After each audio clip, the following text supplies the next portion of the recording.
Como é que faz isso? Bem-vindos ao terceiro episódio da segunda temporada da Ações da Companhia. Comigo, como sempre, são os grandes Pedro Barata e Diogo Gonçalves. Quer dizer, como sempre não, mas desde os últimos três episódios, sim. Como estão, pessoal? Tudo Tudo bem, impecável, tudo tudo impecável. jóia. E Ahm, contigo também? também, tudo impecável. Esta semana muito agitada, muitos resultados, empresas que me dizem muito e que já sou investidor há bastante tempo aliás, a minha maior posição é na Vidrala que anunciou esta semana. Foram bons. Mas temos ouvintes a perguntar sobre os resultados de giro que saíram na segunda-feira também. E Espetacular. como é que foi? Foi fixe? É assim, é o expectável, não foi espetacular, não foi nada de extraordinário em termos das estimativas, portanto foi mais ou menos inline com as estimativas. Eu aproveitei, foi porque uns dias antes finalmente saiu o fecho final do relatório da Bafin. E a ação, tipo, 3 dias antes dos resultados saírem, voltou aqui 10 ou 12%, o que é que foi? Eu voltei a reforçar. E depois saíram os resultados foi expectável. A empresa lucrou 100 milhões de euros mais ou menos o ano passado. Está um market cap de 900 neste momento. Desses 100 milhões tem que se ajustar porque houve uma parte que foi provisões Reversão, provisões. de reversão das provisões, portanto, ajustando, ela lucrou 84 milhões, se não me engano. Portanto, está um PER 10. Com um tailwind gigante para este próximo ano que vem, que é as taxas de juros estarem a subir até dizer chega, e que só em julho Mas as do que taxas de juros, eles têm crédito? Margem. eles têm pouco Ah, crédito, margem, ok. Sim, margem. têm pouco Ok, crédito sim. com margem, mas eles têm neste momento 3,5 bilhões de euros de depósitos de clientes, que o ano passado até julho estava a negativo, não é? E que agora já está a render 3%. Só Yeah. isso são 60, Sim, mas 60 isso só eles estão a pagar. Não, eles não pagam os Eles não pagam 3%. juros, ok. não pagam. Investem, ok. Investem o dinheiro dos clientes, ok. Isso sim. Isso, Só isso são Não, aí, mais por aí, ok. não Por são precisam aí. de mais investir. 65 milhões, 65 milhões de lucro direto, não é? A juntar portanto, que ele perde 10 este ano, se eles não, que eles dizem que não vão fazer, isto depois já é uma política que as pessoas podem concordar ou não, que eles dizem que não vão entregar, portanto são mais de 65 milhões de lucro à cabeça este ano, se as taxas de juros se mantiverem aqui. Se continuarem a subir, é mais cash ainda a entrar. Não, e a questão Portanto, é que Assumindo que os clientes mantêm o nível de liquidez, não é? Sim, sim. é mas a um questão é que nem sequer pressuposto. precisam de investir este dinheiro. Este dinheiro basta-me colocar no Banco Central, num depósito, e têm esse rendimento. Eu, Aliás, eu não acho que isso seja. em bom rigor, na banca existe o efeito multiplicador. Portanto, eles até podem multiplicar o valor entregue ao Banco Central. Portanto, entregam o que têm em liquidez, mas depois permitem alavancar em termos para servir de colaterais. Já não sei a 100% a regra, mas a banca tem um efeito multiplicador. Ok. Sim, tem esse Mas efeito isso. multiplicador porque quando recebes depósitos, depois podes usar esses depósitos para emprestar e Ah, esses sim, novos sim. empréstimos dão origem a novos depósitos e afins, claro que. Sim, exatamente, sim. Mas aqui é um Sim, bocadinho diferente, eles não são um banco tradicional. Exato. sim, exatamente, não é um banco tradicional, mas podem ter aqui. O efeito que o Diogo está a falar e bem pode ser maior. Era aí que queria chegar. De qualquer das maneiras, eu acho que isso é uma tailwind. Eu acho que mais tarde ou mais cedo eles vão ter que. Eles dizem que não o vão fazer, mas eu acho que se os juros se mantiverem altos por muito tempo, se os bancos começarem a aumentar os depósitos, eles próprios também vão começar a distribuir um bocado esse dinheiro com os clientes. Portanto, acho que não vai ser tudo direto para o lucro. Portanto, acho que mais tarde ou mais cedo eles vão ter que fazer essa passagem. Mas é uma tailwind enorme para este ano. E eu acho que a empresa está extremamente barata por causa do relatório da Bafin, e acho que não Para lá, o há. que é que o relatório dizia? Qual é que era? Já não me lembro.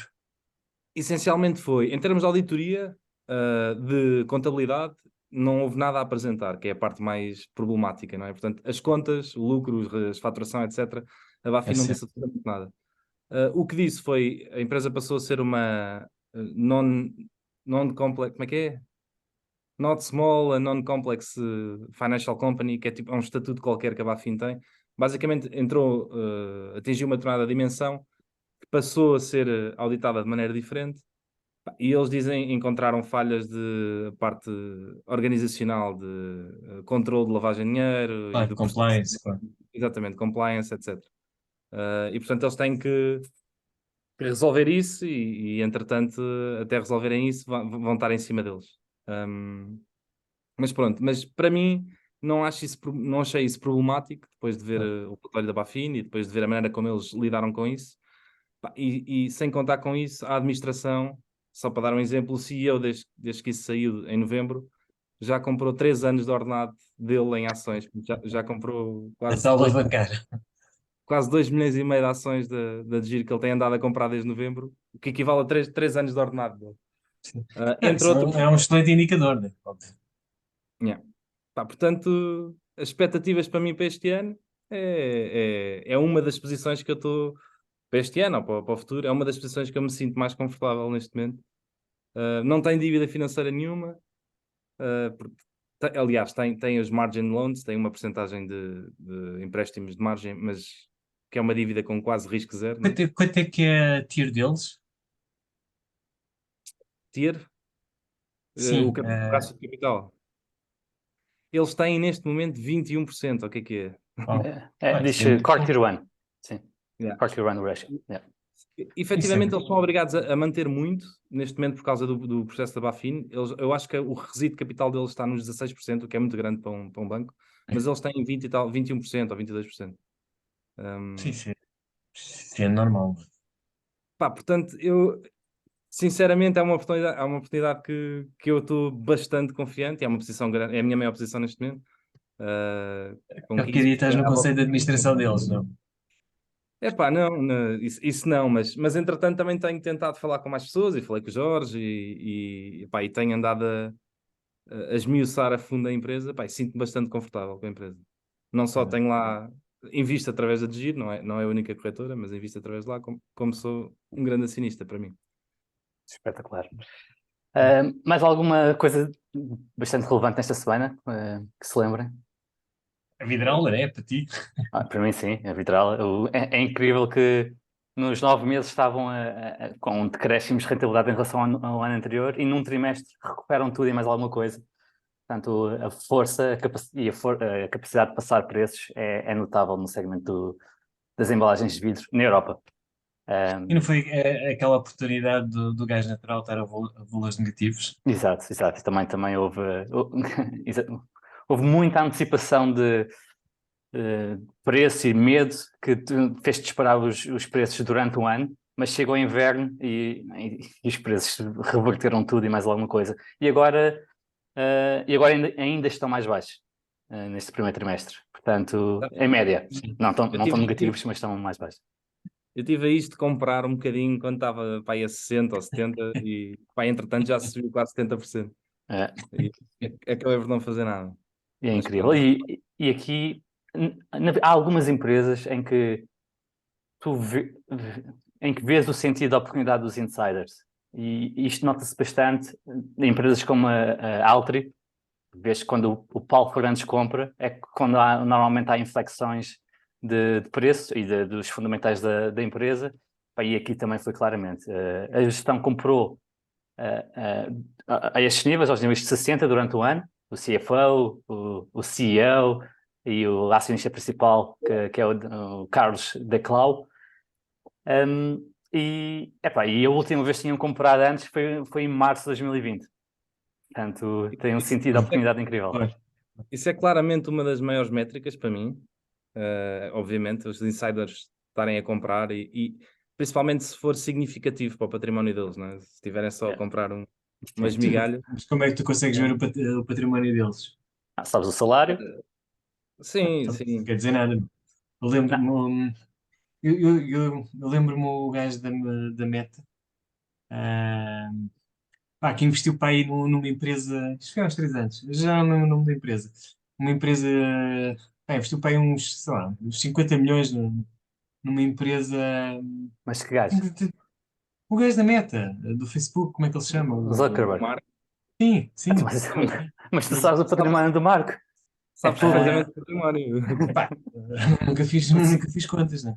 Mas sabes que 50 milhões não Não é nada, é muito não é pouco, nada, sim, não é? pronto. Não é nada, Olha, era aí que eu queria chegar. Era exatamente há um aí. exemplo interessante na Facebook, que é um dos primeiros programadores da Facebook, que eu agora não me lembro do nome dele, e que pá, fez bilhões também com o Facebook e que agora criou uma nova empresa, agora há uns anos, que é a Asana, não sei se já ouviram falar. Pá, e ele tem para aí 20% da empresa. E aquilo é tipo, a porcentagem dele da empresa é tipo 200 ou 300 milhões. E ele próprio tem andado a comprar ao desbarato, porque mesmo tendo lá 200 milhões, ele diz, epá, isto é 10% do meu património e eu não estou com a mita do suficiente. E portanto ele está a comprar muito mais porque ele diz que pá, ele quer apostar naquilo e quer estar committed para ter a certeza que aquilo funciona. É assim, tu não consegues ter o património, obviamente, total, mas dá para perceber mais ou menos. Dá para teres ali uma. Sim.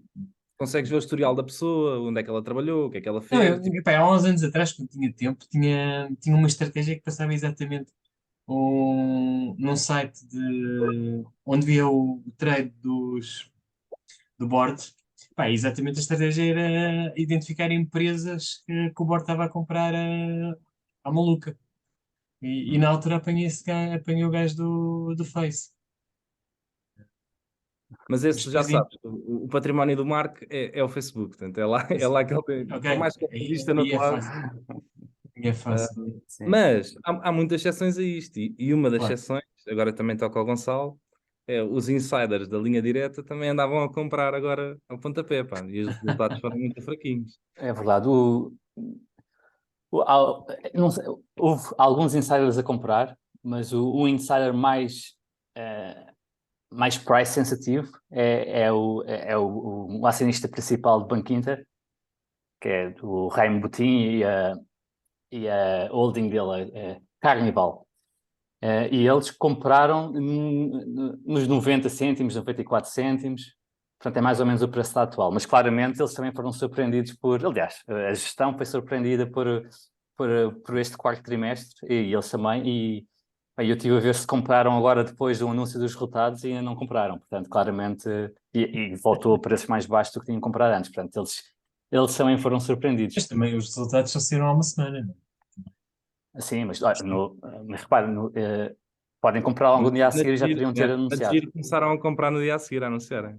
Sim, e o CFO da Vidral também comprou logo no dia a seguir. Pouquinho, mas comprou logo no dia a seguir a anunciar os resultados. Porque, apesar dos resultados terem sido muito bons, a Vidral no anúncio dos resultados caiu para aí 10%. Entretanto, já recuperou, mas de qualquer das formas, houve muita antecipação também, quase como no gás natural.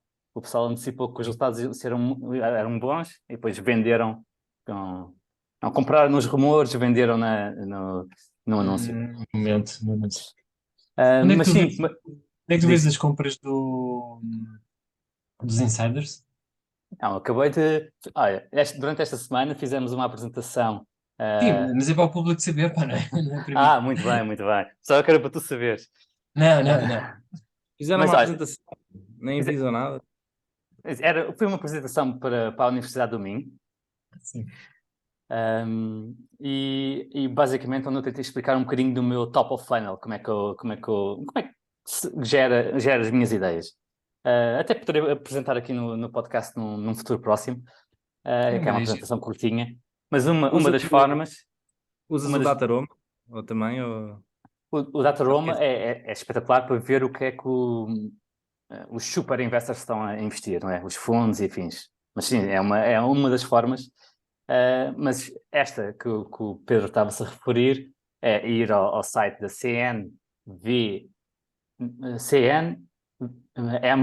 que é o equivalente da CMVM portuguesa, e ver, e tens lá uma opção em que vês quem é que está a comprar ações. Os insiders estão a comprar ações e vês exatamente a que preço é que compraram e quando é que compraram. Depois, se somares os anúncios, consegues perceber exatamente quanto é que eles têm de ações.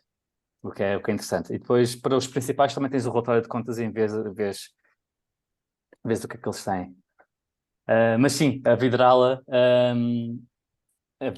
correu muito bem e conseguiu passar preços. A linha direta não correu tão bem. E, aliás, já sabemos os resultados da Mútua, o grande concorrente, aquele que fez aquela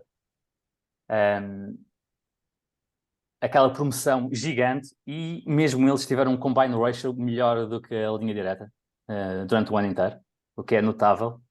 Quanto é que foi o combine deles? 93, acho que foi, tenho memória 93. Positivo, então.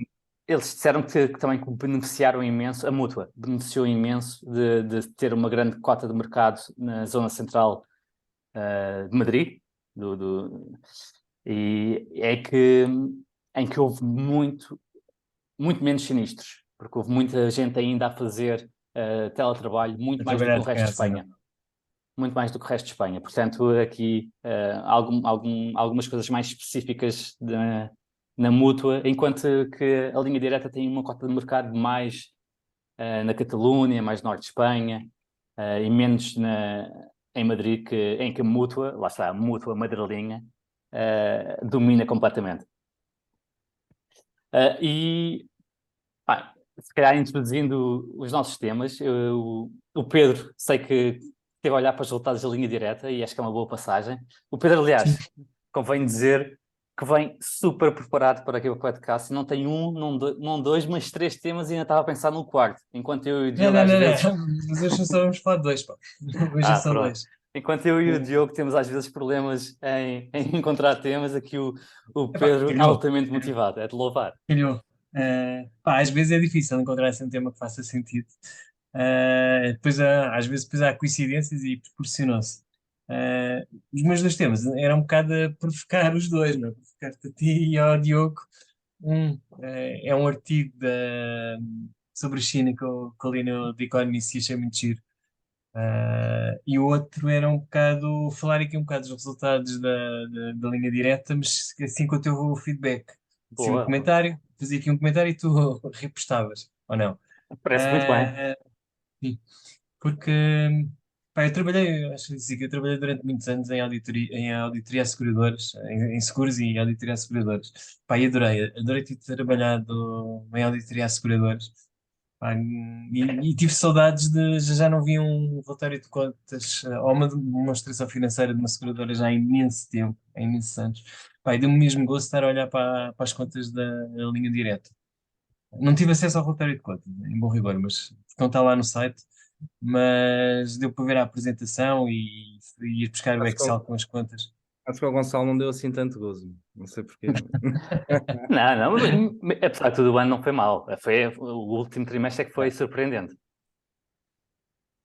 Sim, sim, foi um trimestre complicado para o seguro automóvel. Mas sim, Mas parece muito bem. Vamos ter a partir dessa tua expertise, ter já trabalhado no ramo dos seguros. Diogo, qual é o teu tema? epá, o meu tema é macro, é sobre taxas de juros mais altas e retornos. Eu posso resumir isso, o meu tema em 3 minutos. Meu. Boa, boa. O meu também é bem curtinho. É uma tabela que mostra os retornos históricos desde 1900 para todos os países e mais alguns. Eu acho que é giro, só aqui falarmos um bocadinho de como é que foi um retorno histórico em Portugal, por exemplo, e é algo que eu não tinha noção. E também imagino que seja curtinho. Portanto, se vos parecer bem, seguimos já para a linha direta ali com o Pedro. Depois vais tu, Diogo, e deixamos o meu para o fim. Está bem. Então, o que é que eu vi aqui? Portanto, pá, uma visão, isto nem é um buy, nem é um sell, não é nada, é só tentar um bocado de ser objetivo. Pá, e coisas que me chamaram a atenção. A primeira é, pá, a margem de solvência é brutal, de 188%, o que permite O ver que, rácio de solvência. sim, o rácio de solvência, sim, chamo-lhe uma Sim. margem de solvência, mas aquilo está em espanhol e há coisas que traduz mal. Sim. O rácio de solvência é brutal, portanto, 188% não. Pá, É não me bastante lembro de alto. ter visto rácios tão elevados nas corredoras portuguesas, pá, nem pouco mais ou menos. Portanto, isso dá Olha, muita. Dá solidez, é uma empresa sólida, isso é inegável. o, Ah, é, é verdade, e principalmente em comparação com o setor, é bastante bom. Mas depois olhas para a Mútua e a Mútua chegou a ter mais de 300 de, de Solvency mais. Coverage Ratio. E, e agora só tem para aí 200 porque comprou o ramo segurador do El Corte Inglês. E pronto, e teve de Claro. pagar com esse capital e perdeu esse capital. Mas é incrível estes dois competidores, estas duas empresas terem rácios tão elevados. Depois a Mafre já tem bastante mais baixo, por exemplo. Porque quer dizer, o normal é ser mais baixo, andar para aí nos 120, 130. Agora, epá, é bom, isso é bom e dá segurança ao investidor, isso claramente. Até, eu acho que isso é o melhor indicador numa perspectiva de médio e longo prazo. Depois, como aqui já foi dito, o combine ratio, que é uma das métricas mais importantes, subiu bastante, isso é mau. Por acaso, eu na semana passada, isso também me chamou a atenção, tinha percebido que tu tinhas dito 106% de combine, mas não, foi 96%. Portanto, 96 significa que aqui ainda tem lucro, que a conta Sim, técnica ainda tem lucro. no Acima de ano, 100 é negativo. exato, no ano foi 96, no trimestre foi a 106. Então foi isso, então foi isso. Portanto, olha para as contas do ano, porque um trimestre, quer dizer, é mau, mas quer dizer, um trimestre por si só não vale muito. Pode ter sido um acontecimento extraordinário. Portanto, e o combine de um ano, portanto, 2021 para 2022, passou de 88 para 96, o que por si só é bastante preocupante. Porque se voltar a crescer, então a conta técnica passa a ser negativa. Depois, uma coisa que me Mas chamou a atenção, força, força diz. desculpa, eu imagino que existam muitos ouvintes que não sabem muito bem o que é o Combine Ratio. Já explicámos num dos episódios passados, mas se Sim, mas calhar, as pessoas esquecem, claro. Claro. sim, pode Eu até só passei, dizer, porque é um basicamente, termo muito específico dos seguros. é um termo muito específico. Aliás, o plano de seguros é completamente diferente do plano normal. E, inclusive, as contas de seguros têm duas contas, é a conta técnica e a conta não técnica, ou e a conta não técnica podem incluir a financeira. E depois, para se ver se os ramos, isto normalmente faz-se por ramos e depois soma-se tudo. Se os ramos têm resultados positivos, compara-se de forma simplista os prémios e depois o combine, que é uma percentagem sobre os prémios. E o combine são os custos, inclui custos de sinistros, custos administrativos e numa versão mais, por acaso, a linha direta tem uma versão mais simplificada, também se põe os custos de aquisição. Portanto, eles incluem nos custos administrativos os custos de aquisição. E sempre que o valor é acima de 100%, significa que as despesas são superiores às receitas aos prémios. Disse bem? É isso mesmo, é isso mesmo. Ok, ainda me lembro de alguma coisa. Uma coisa curiosa Ah, nos seguros, e tu disseste isso ao início, é terem aquelas duas contas, as contas técnicas e não técnicas, e que basicamente tem um P&L para o regulador e depois tem um P&L para nós acionistas, e são P&Ls diferentes. sim, sim, sim. Epá, ser auditor de uma seguradora epá, é uma coisa mesmo gira, porque imagina, depois a validar as previsões técnicas, mas enfim, não vou estar aqui a divagar. Depois, uma coisa que me chamou a atenção, foi a porrada, foi mesmo a porrada que levaram na valorização da carteira das obrigações. Caiu 15%. E isto teve impacto no ativo. Portanto, se vires o valor do ativo baixou do ano de 2021 para 2020, aliás, 2020 para 2022, exatamente, que foi por causa da carteira das obrigações. Precisava de ler o relatório de contas para perceber o motivo. Portanto, eventualmente foi por causa da desvalorização das Provavelmente as taxas de obrigações. juros. Sim. Sim, se bem que, e é por isso, se bem que a contabilidade de seguros permite escalar o valor não precisa esgotar ao preço de mercado. E existem exceções. Agora, eu não sei como é que eles estão a contabilizar. Por exemplo, imagina, se tu compraste uma obrigação a meio, tipo a 96, permitem-te fazer o escalonamento até 100, diz que leves essa obrigação até à maturidade. Portanto, há regras que permitem não registares aos valores de mercado. Não sei se este foi o caso. Também houve ali uns valores no passivo que desapareceram, houve ali umas despesas que desapareceram. Eventualmente, portanto, pode ter havido vendas de obrigações para pagar para reduzir passivo. Ou então foi exatamente a carteira de obrigações que está, parte dela, se não a totalidade, foi registada a valores de mercado e como o ano passado as obrigações levaram cacetada, ah, desvalorizou consequentemente o ativo caiu sensivelmente 15%. Aliás, o valor do ativo, se olharem para os últimos 4 ou 5 anos, está salvo erro, valores de 2018. Portanto, isto diz bem do impacto que houve aqui na carteira de obrigações. Depois outra coisa que, vendo assim mais ao detalhe, o ramo automóvel é o ramo onde eles têm o grosso dos prémios, representa, já não sei exatamente, mas para aí 80% ou uma parte muito significativa. Mas depois no ramo de saúde eles querem crescer, portanto, a parte de prémios está a subir todos os anos, mas estão a levar porradas, não? Todos os anos no ramo de saúde têm prejuízos.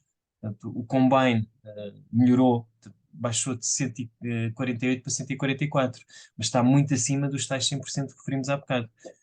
E só em termos de gastos representa 58% dos prémios. Portanto, Eles e estão a subsidiar o ramo da saúde com o ramo claramente, automóvel. epá, Sim, mas claramente. é um ramo muito recente, muito pequenino.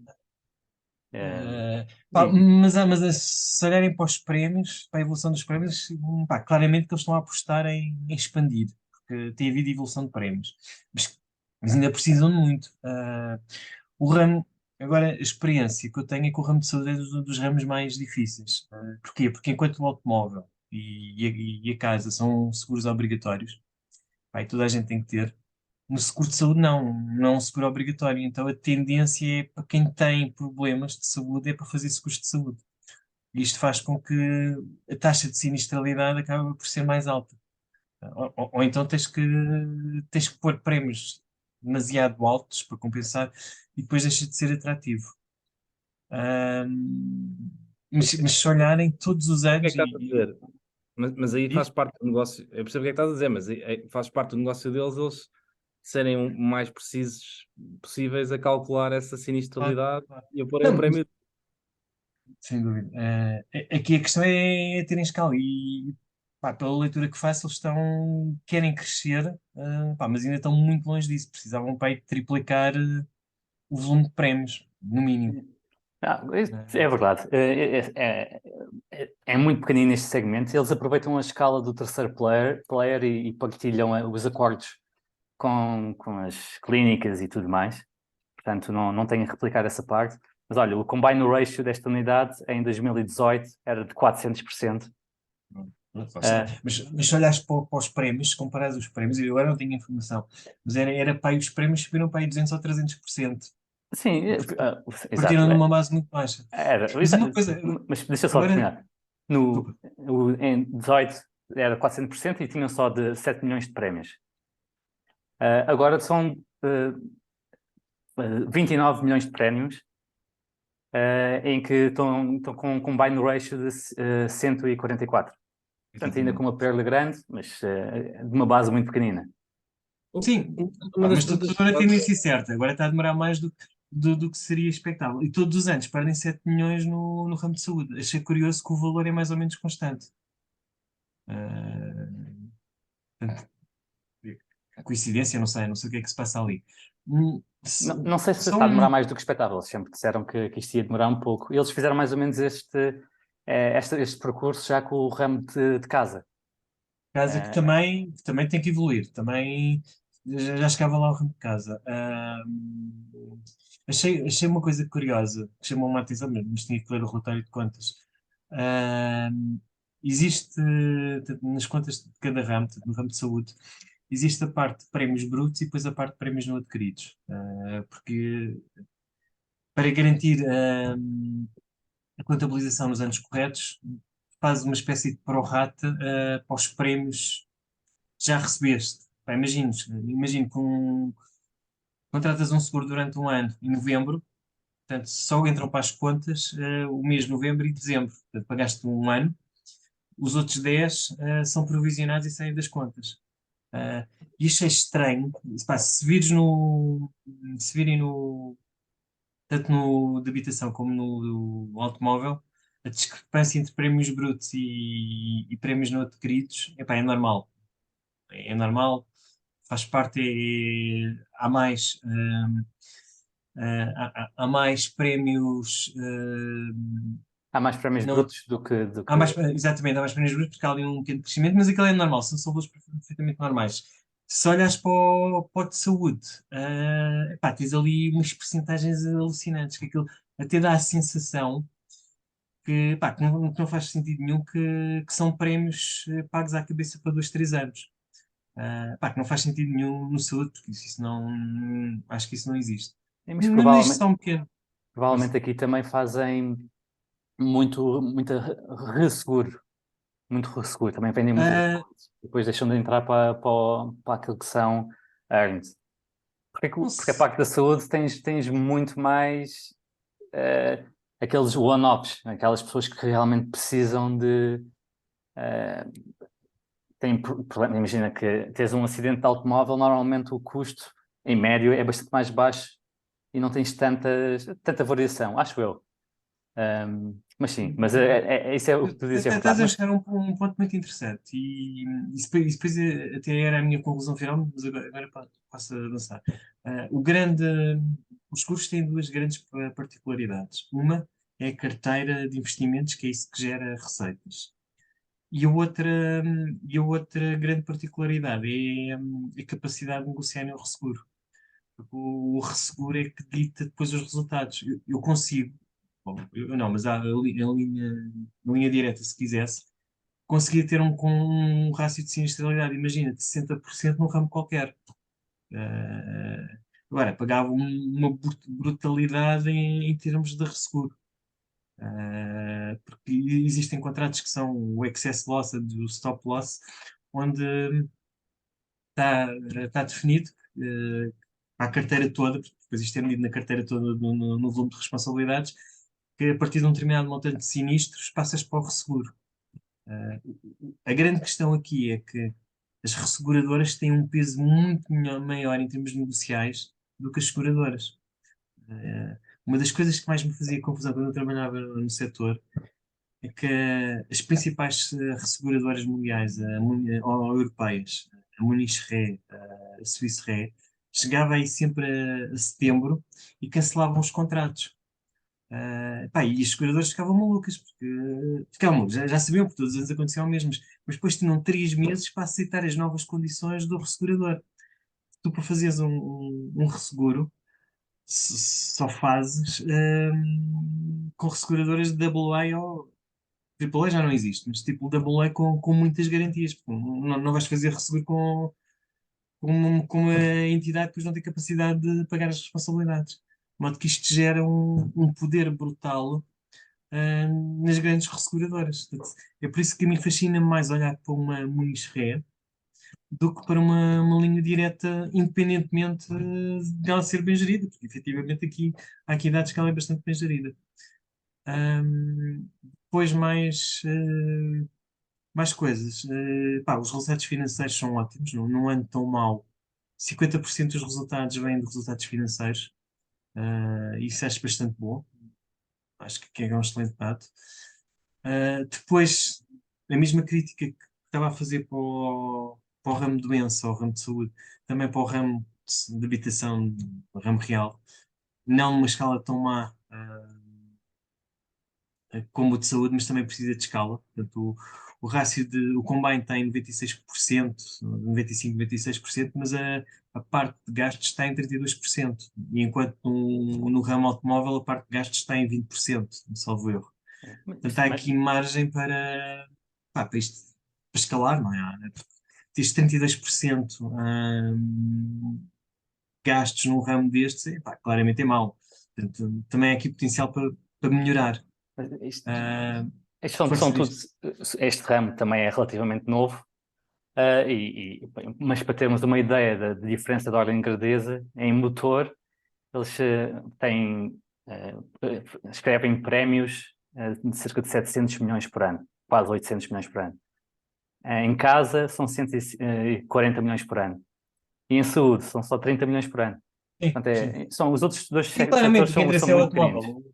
Sim, exatamente. É E, isso mesmo. e os outros estão a crescer muito mais, portanto, os outros crescem cerca de 10% para o ano, enquanto o seguro automóvel que está a Sim, crescer mas claramente a 3%. estratégia é de diversificar risco. Quer dizer, faz sentido não estarem só dependentes do automóvel, começaram pelo automóvel e depois decidiram alavancar a base de dados, não é? Dos clientes, vender outros seguros aos clientes. Epá, uma estratégia normal em seguros.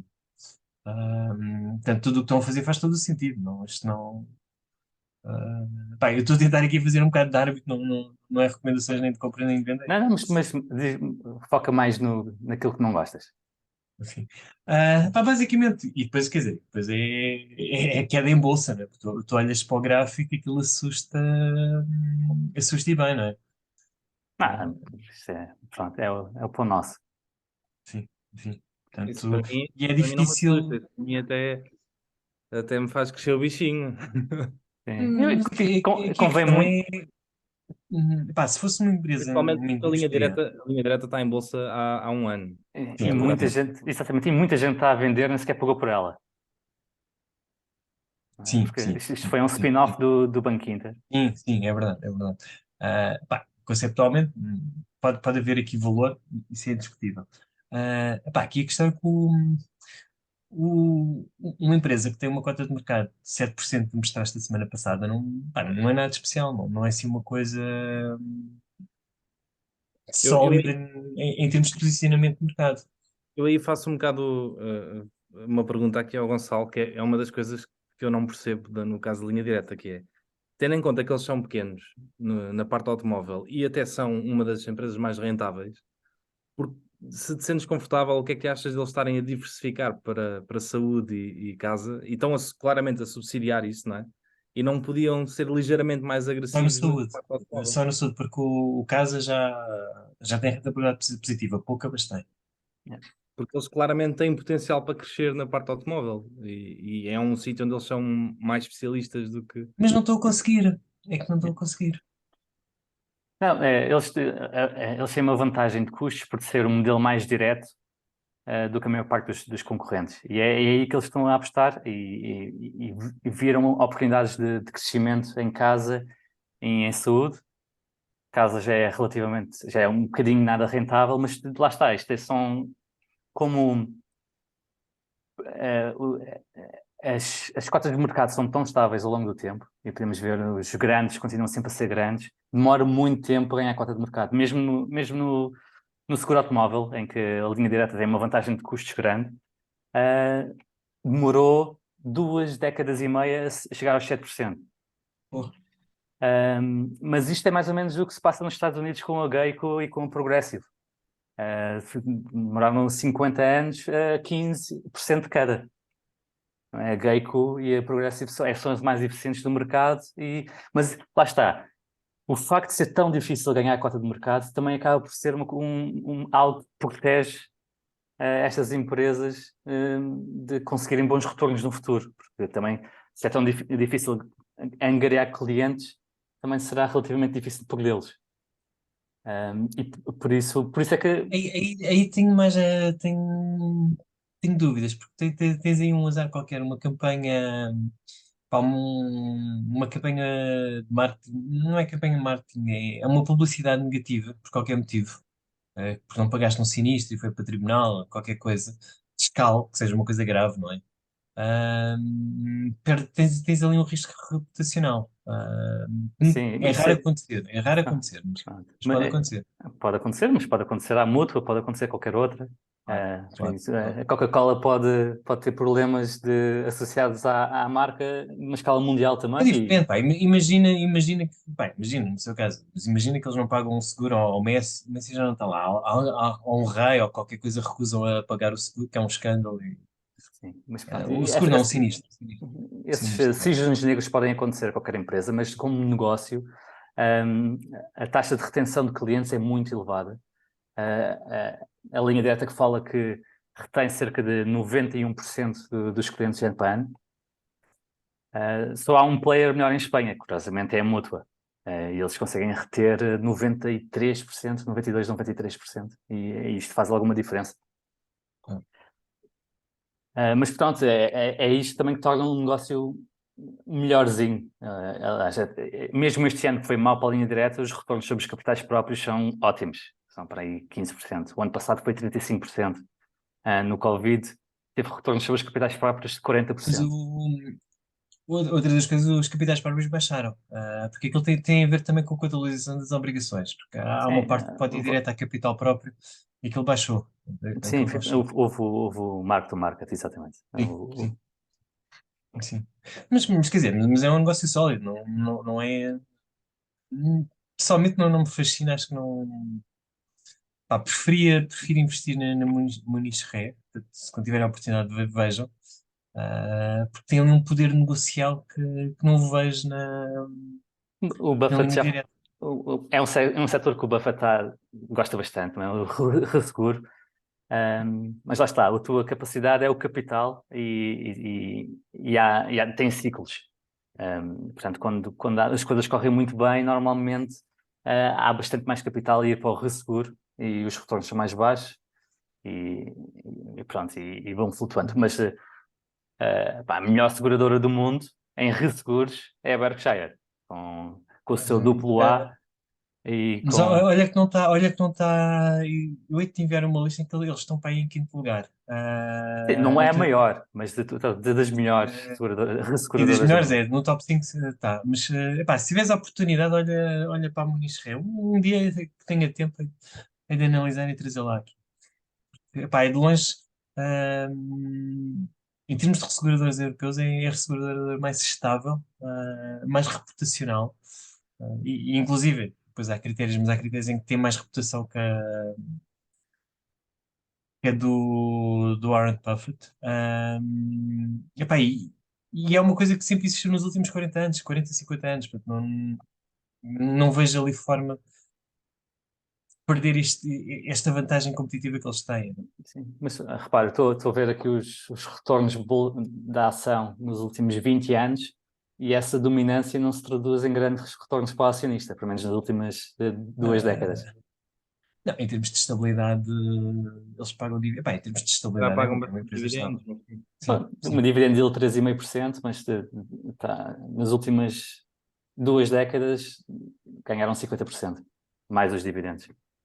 Olha, eu não gosto muito do ramo dos seguros, mas uma das seguradoras que eu falo muito aqui, já falei várias vezes, é a Fairfax, não é Sim. Fairfax.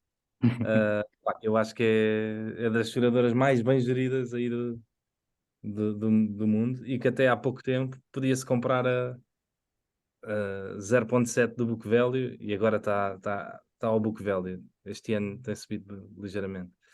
Mas pá, que é uma empresa que eu acho espetacular e eu odeio o ramo dos seguros. Não é. É um negócio, por norma, é uma commodity, não é? Lá está. Não tem pricing power nenhum. E tem risco de crédito, não é?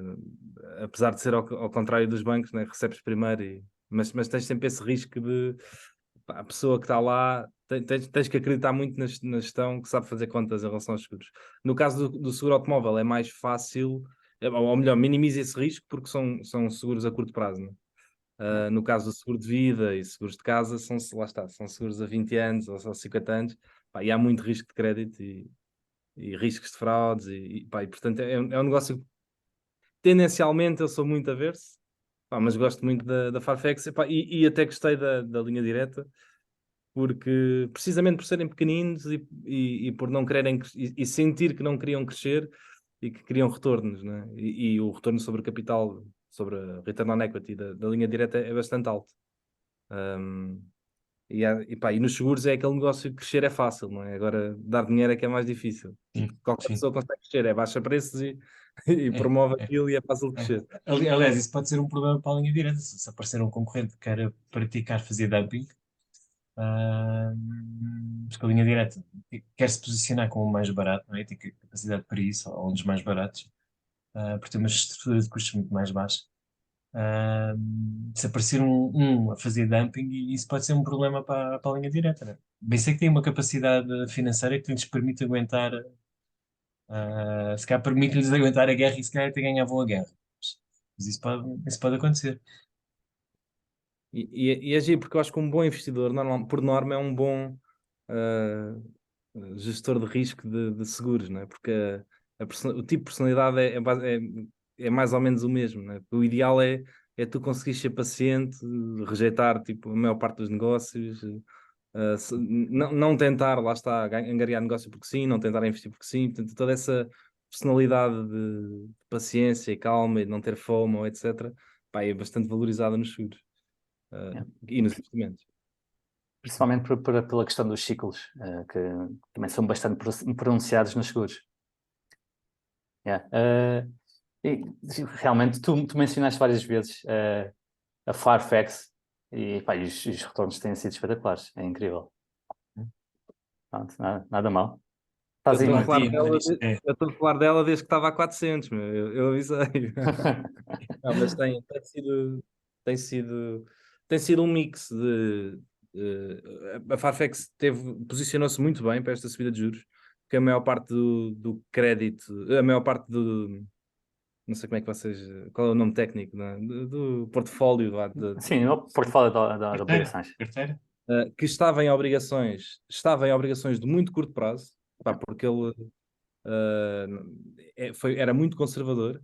E, portanto, foi das poucas empresas, agora com esta subida abissal dos juros, né, que não perdeu o seu portfólio, porque Não tinha perdeu dinheiro no praticamente, float. Yeah. não perdeu dinheiro sim, no float. sim, sim. Portanto, teve essa sorte. Portanto, os seguros da Property and Casualty estão numa boa altura de mercado, em que eles estão a crescer bastante. Não perdeu dinheiro com o portfólio por causa disso. E, ao mesmo tempo, também houve um re-rating em que ela estava bastante abaixo do book value e que agora está mais ou menos a book value.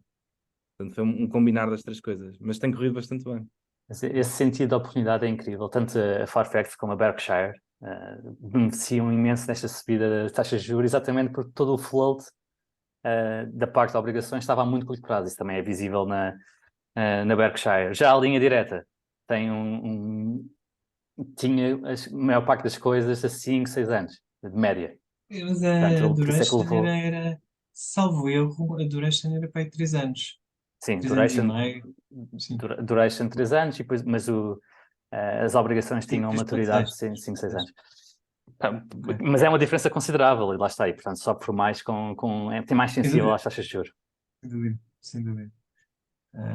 Mas aí também é para terem mais. Eu aí não me preocupa muito, porque aí é para terem mais retorno. E é tendo aquela possibilidade de contabilizar, de se levarem até à maturidade e, e se contabilizarem o escalonamento, portanto, estas potenciais menos-valias não são registadas Mas nos balanços. existem. Eu penso, também não me interessa muito que não sejam listadas, interessa-me a Está bem, realidade. mas para. Não Não, deixa, não, não, não deixa de não, ser isto é uma. mesmo assim. Isto é mesmo assim porque se tu levares até à maturidade, ah, temos a ver o compromisso que elas são levadas até à maturidade. Não podem Tá vir bem? a Não 3 a deixa de meio. ser, não deixa de ser uma perda de custo de oportunidade, porque se levas até Exatamente. à maturidade, não perdes dinheiro, está bem, mas fizeste 2% durante 5 anos ou 10, não é? Sim, ok. Numa altura. Aí pode haver interesse em teres uma maturidade mais curta. Ok. Mas também foi aquilo que eu mostrei no outro dia, as obrigações das yields curvas, tanto a americana como a europeia, que estão mesmo esquisitas, não é? Os valores mais altos estão a 6 meses a 1 ano, que é Bem, completamente atípico. e pior do que isso, o facto de não registares o que ela vale em balanço e não teres a perda, também te incentiva a não venderes mesmo que surjam outras oportunidades melhores. Não, não, mas aquele compromisso é mesmo base até à maturidade. Certo, mas Aquilo é imagina que surge tecnicamente. outra oportunidade para alocar esse dinheiro, tu não vais porque ia ter que registrar perda para Não, mas realocar este para, capital. ali quanto está ali é Eles teres não uma garantia registram, de que Mas tens eles uma fazem mark to garantia. market, eles fazem mark to market. fazem mark to market. Sim, eles fazem mark to market. Eles não teriam esse problema, mas os bancos, quando metem em held to collect, não têm de fazer o mark to market ao core tier 1. Portanto, agora de certeza que não vão vender aquelas obrigações, porque senão levam uma talhada nas raças de capital. Pois. É um incentivo que, na minha opinião, deturpa a racionalidade económica. Mas ali a perspectiva é, pelo menos isso, mas em banca não sabe. A perspectiva é tu fazeres um matching com as liabilities, com as responsabilidades. Portanto, e garantes valores de cupons, porque as obrigações pagam depois normalmente semestralmente, portanto, garantes aquelas receitas naqueles semestres, exato. Depois garantes também na maturidade o cash, que isto já está um matching para as potenciais responsabilidades que vais ter nesses períodos. Ok, esse seria um bom ponto. E mais uma vez, aqui a linha direta não teve tão bem porque grande parte das suas responsabilidades são de curto prazo. Eh, Algumas ficam mais de longo prazo, principalmente quando há acidentes muito graves e essa pessoa tiver uma recuperação longa. Apesar de só contratar um seguro do ano, a linha direta tem responsabilidade sobre a recuperação hospitalar dessa pessoa durante vários anos. Mas a maior parte dos Não é só casos a linha direta, se é mesmo assim, se tiveres um sinistro, sei lá, em 2022, se o seguro for de 2022, quer dizer, pode estar a pagar durante 4, 5, 6, 7 anos. certo. Foi Mas por isso esses que a são. semana passada, se calhar não se recorda, estava a dizer que os combines, portanto, em termos técnicos, os combines calculam-se por ano de subscrição. Só sabes o combine final e definitivo do ano, passado aí 7, 8 anos desse ano estar fechado. Yeah. Tá. Há um conceito muito giro em seguros que é os IBNRs, que é Incurred But Not Reported, por exemplo. Epá, que acontece muito, imagina, tens um sinistro a 30 de dezembro ou 25 de dezembro, o sinistrado esteve no hospital, só reporta para aí em janeiro. E entretanto já fechaste as contas. Ah, é por isso que os seguros são muito giro e muito, com, muito imprevisível, às vezes muito Sim. imprevisível. Isso lembra-me a tabela que eles costumam colocar no relatório de contas, em que mostram os É, custos, quanto é que provisionaram para o ano, e depois dessa exatamente. provisão, quanto é que foi a realidade nos anos a seguir. Exatamente, e depois usas essas tabelas para projetar os custos futuros, porque todos os anos tens de ter ali a Yeah. previsão de sinistros. E E a Uma coisa, previsão de sinistros, uma coisa muito gira na linha direta, gira para mim como acionista, é que normalmente têm sempre releases, ou seja, são demasiado são conservadores mais que depois, conservadores. depois acabam Pá, por não gastar tanto como estimaram, mas depois sabes, olhas para a Mafre, por exemplo, e a Mafre normalmente tem de provisionar um bocadinho mais depois de cada ano que passa em relação àquilo que provisionam antes. pá, as discussões que eu tinha com as seguradoras, quando era auditor, pá, eram, muitas vezes era em torno disso, porque isso depois tinha um impacto brutal em resultados. E era muito mais fácil se a seguradora fosse muito conservadora e fosse muito prudente e depois libertasse reservas, do que o contrário, como estás a dizer com a Mavre, que não é conservadora e quer ter resultados. Mas depois, pá, só agora já me estou aqui por dentro. Mas é quando um gajo gosta de falar. Uma das coisas que acontecia muito quando eu estava na parte técnica, imagina, quando chegava um ramo qualquer, só, acidentes de trabalho, ia para lá um novo diretor técnico. Nesse ano, a conta técnica desse ramo era negativa. Porque o que é que o diretor técnico fazia? Aumentava as reservas todas. Pá, provisionava aquilo tudo à maluca, dizia que aquilo estava tudo mal provisionado e criava ali gorduras. E depois, ao final de 2 anos, começava a libertar e tinha resultados excelentes. Sim, dá para Epá, fazer um bocadinho de earnings management. completamente, mas isto era mesmo a parte técnica, porque não era não era o conselho de administração, era mesmo o diretor técnico de um ramo qualquer. Ah, Muito bem. Olha, ok, já Pedro, falamos demais. sim, olha, não vamos ter tempo para os dois temas que trazes, porque Está temos bem, compromissos a está bem, seguir, mas está bem, deixamos a sim, provocação para a China para o próximo episódio. De está certeza que bem, também está dará combinado. pano, vai dar Quer pano para dizer, mangas. depende da reação do Diogo, não é? Sim, mas Depende de da reação do certeza. Diogo. O Diogo é muito combativo em relação à China. Ok. Sim, sim, já tive várias discussões, mano. Não tenho problema. Aliás, Está eu bem, gosto de é para a semana, claro que sim. Claro que sim. Fico- Passamos para a mas, próxima. pá, mas eu não sei como é que querem fazer. Eu, por mim, até passo o meu tema para a semana. Também já estou um bocado em cima. Também posso falar muito rápido. Força. Ah, Ainda tenho tempo.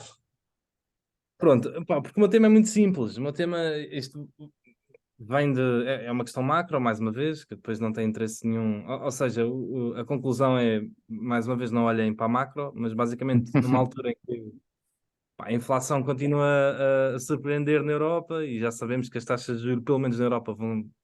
A perspectiva não é só de subir agora daqui a 15 dias, mas é também de continuar a subir as taxas de juros e a Euribor a subir como uma coisa desalmada. Pá, isto era um artigo sobre um senhor que mostra as yields das bonds, neste caso americanas, a 10 anos desde 1926 e a 3 anos desde também de 1930, o que é que é. Pá, e uma das coisas que ele mostra é que no caso das yields a 10 anos, a média desde 1926 é de 4,8. E que, portanto, neste momento ainda estamos abaixo da média das obrigações a 10 anos. Mas as obrigações a 3 anos é de 3,6, se eu não me engano. O que estamos acima do valor médio. Mas depois, basicamente, ele mostra dados em que, em períodos quer de subida de taxas de juros, quer de descida de taxas de juros, quer de taxas de juros altas ou taxas de juros baixas, a correlação com retornos do mercado acionista é muito baixa. Portanto, não há grande correlação significativa com isso. Portanto, esta subida das taxas de juros não quer dizer nada em relação aos retornos dos acionistas. O que a história nos diz é que, lá está, não é por estarem altas ou por estarem a subir que o retorno do acionista vai cair ou vai subir. A única coisa que ele notou alguma correlação era com a descida não com a subida da inflação, mas com a descida da inflação. Que efetivamente, com a descida da inflação, os retornos eram ligeiramente superiores à média. Era Ligeiramente. bastante. Era quase o dobro. Bastante. Exato. Pronto, aí sim notou alguma correlação, mas em todos os outros casos, pá, não viu assim nenhuma correlação. E portanto a minha conclusão final disto é, apesar da macro estar claramente cada vez mais presente e nós termos taxas de juros altíssimas, não é as taxas de juros tão altas, é a Ao que estamos subida. habituados estão muito altas, não é? A subida tem sido muito rápida, e às vezes isso pode ser pior, não é? Porque quando as coisas não estão preparadas para uma subida muito rápida, alguma coisa pode partir. E eu até estou a estranhar a Euribor. Isto foi a subida mais rápida da Euribor desde que existe o euro, e até agora ainda não houve grande sensibilidade, pelo menos no mercado imobiliário. Mas alguma coisa pode partir, e eu até estou a estranhar que não tenha acontecido. Mas que, tirando isso, não há essa correlação, e portanto acho que não deve haver nenhuma influência se uma pessoa está a investir em ações ou se prefere estar com mais cash, porque as taxas de juros estão a 5% ou estão a 3%, ou etc. O que há claramente uma relação é em termos da valorização das coisas, né? Porque se as taxas de juros a 10 anos estiverem a 6 ou 7%, eu não vou comprar ações de uma empresa em que a minha expectativa de retorno seja de 6 ou 7%, não é? Portanto, isso não faz sentido nenhum. Portanto, aí na valorização, sim. E que, em última análise, para investidores e para poupadores, a subida das taxas de juros é algo positivo, não é? Muitas vezes nós associamos isto a algo doloroso, não é? Porque faz com que o valor a curto prazo dos ativos caia, mas que a longo prazo isto é algo positivo, porque isto faz com que todo o nosso dinheiro poupado, não é? Quem é frugal e quem gosta de poupar dinheiro, o nosso dinheiro passa a render qualquer coisa, que é uma coisa que até agora não tinha rendido nada. Portanto, taxas de juros altas e os ativos mais baixos, ou seja, com yields superiores, é bom para quem poupa dinheiro, é bom para o poupador, é bom para o investidor. E que taxas de juros baixas são horríveis para o investidor, não é? Porque limitam-te os retornos futuros. Portanto, devíamos estar todos contentes com esta subida das taxas de juros. Tu disseste uma coisa que, à primeira vista, parece contraditória, talvez queiras explicar um bocadinho melhor. Foi o facto de, se as taxas de juros a 10 anos subirem bastante, para 7%, que deste o exemplo, isso também faz com que tenha um impacto na avaliação das ações, porque não estás disposto a investir em ações que deem 7%. Vais querer que as ações deixem pelo menos um prémio sobre os 7%. Portanto, se essas ações caem, como é que a correlação entre a subida das taxas de juros e o preço dos ativos não existe? A curto prazo existe, mas se olhares para uma década, porque este estudo também olha sempre para décadas, se olhares para décadas não há grande variação, porque numa década é o retorno sobre o capital das empresas que é o grande fator, não é? E o que isto diz é que o retorno sobre o capital não cai quando as taxas de juros estão altas ou baixas. Mas pode haver um ajuste momentâneo dos múltiplos, sim. É um ótimo ponto. Mas pronto, mas esse ajuste é saudável, não é? Aliás, é aquela história, não é? Quando ao início é doloroso, mas os mercados caírem, os lucros futuros aumentarem, não é? Portanto, para um poupador, não é? Ou para um investidor é de salutar, não é? Nós sabemos que os mercados não vão subir ad eterno, não é? A longo prazo o retorno deles é o retorno sobre o capital das empresas. E portanto, É a única altura que nós deveríamos ficar contentes em os preços estarem altos, é quando estamos vendedores e precisamos do capital. Eventualmente vai existir. E até em termos de competição de mercado, não é? O mercado torna-se mais saudável com taxas de juros altas, deixa de haver tantas empresas zombie, tantas empresas subsidiadas que estão a arruinar, não é? O retorno sobre o capital, né? Porque há dinheiro infinito a ser posto nas indústrias, não é? Portanto, é Depois também bom a tens longo mais prazo. desempregados, tens uma componente social depois por trás, não é? Eu disse para o investidor, não disse para, Ok, então. para o trabalhador. É um facto, é um facto. Obviamente, que haver dinheiro infinito, não é, nos mercados é melhor para o trabalhador, não é? Haver um custo do crédito e não só para o trabalhador, mas para o devedor, não é? Essencialmente para quem pede dívida, não é? Haver um E custo. mesmo para as empresas porque conseguem ter mais vendas. Mas eu acho mais saudável, lá está, haver taxas de juros em média vá de 5% do que em média de 0% ao negativo. As coisas, o É, pá, mundo é faz um normal. bocadinho mais sentido. Faz mais sentido, exatamente. E ainda agora, lá está, nós não temos retornos positivos, não é? É reais, não temos retornos reais Reais. negativos. Reais. Exato. Portanto, O único argumento contra o que acabaste de dizer, que eu consigo ver, é que com taxas de juros muito baixas, tu experimentas, com a abundância de capital, tu vais experimentar muito mais coisas. Vais tentar és mais investir. inovador. Diz? És mais inovador, não é? Mas Arriscas mais, meu. Arriscas exato. mais. O pessoal arrisca mais, exatamente. Há mais startups, estás disposto a explorar mais que algo que seja rentável. Porque o dinheiro não está a dar nada e não, portanto, pode ficar aí ad eterno, não é? Mas também tira alguma. Ainda não consegui conciliar bem esta ideia com o facto de a escassez também levar a que sejas mais engenhoso, não é? Portanto, há aqui várias forças Variar. a puxar para lados opostos, não é? Mas, pronto, por isso é que um equilíbrio normalmente é o melhor e teres algum custo de capital faz sentido numa economia. E pronto. Já agora só pouco, a voz do contra. Estes últimos 10 anos, desde a crise financeira de 2000 a 2009, 2010, até o Covid, foram anos fantásticos em termos de mercados financeiros. Deve ter sido a melhor década de sempre. E isso foi muito graças aos bancos centrais estarem a ter posto de liquidez à maluca na parte dos mercados obrigacionistas. E isso depois fez com que os investidores institucionais também tivessem essa necessidade de assumir mais risco. De assumir mais risco, sei lá, o imobiliário está aos preços que está, agora já não, já começa a corrigir, mas o problema que estamos a sentir cá em Portugal sentiu-se nos Estados Unidos e na Europa. E mesmo houve outros produtos com menos liquidez. Os investidores tradicionais tiveram que começar a investir aí para manterem o nível de retorno que estavam à espera. Portanto, isso, aquilo que estás a dizer, que aconteceu nos particulares, e estavas a dar o teu exemplo, aconteceu também nos institucionais. Eu não digo Muito, mais nada. muito bem. Não, pá, eu estou mesmo a ficar sem tempo. Muito, muito rápido. Aqui, vamos aqui partilhar o ecrã. Opa, isto abriu no ecrã. Epá, onde é que é essa imagem? De onde é que era esta imagem? Lembram-se? Eu enviei para vocês. Enviaste? Até enviei o PDF e tudo. Mas pronto. Não é isso. A imagem que tinha, esquece. Era a imagem Pictures. A imagem, o fundo.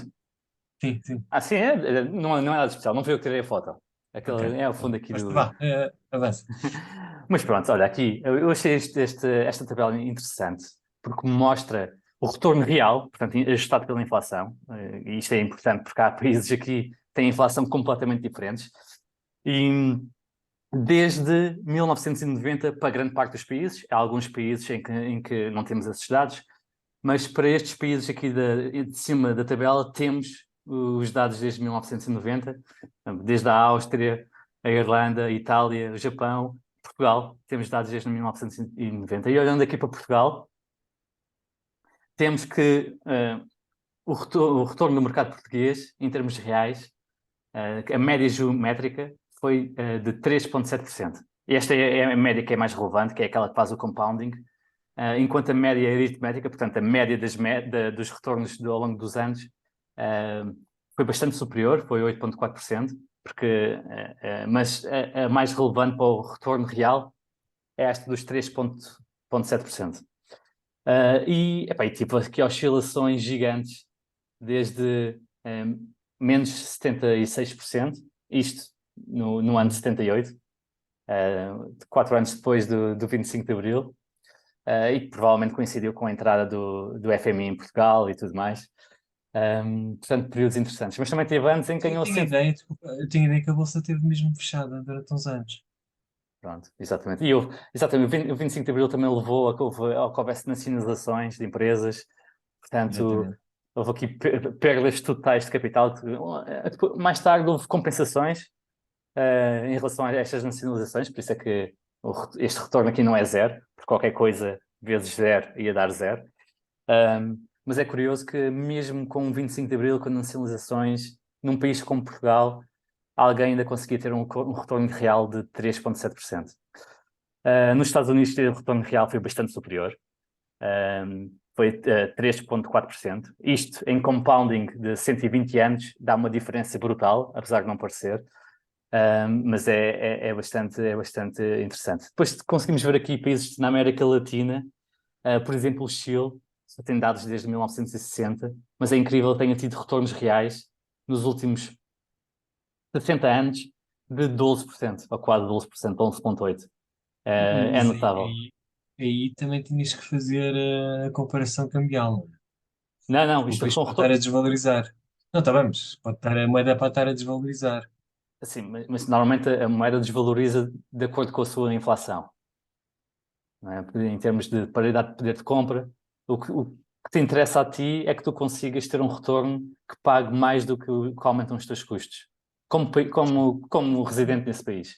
Pá, que acho que, quer dizer, 11,8% sem ser em moeda local, quer dizer, acho isto uma brutalidade, não é? A brutalidade, mas É, em é do, 50, 70 anos, foi, 60 anos.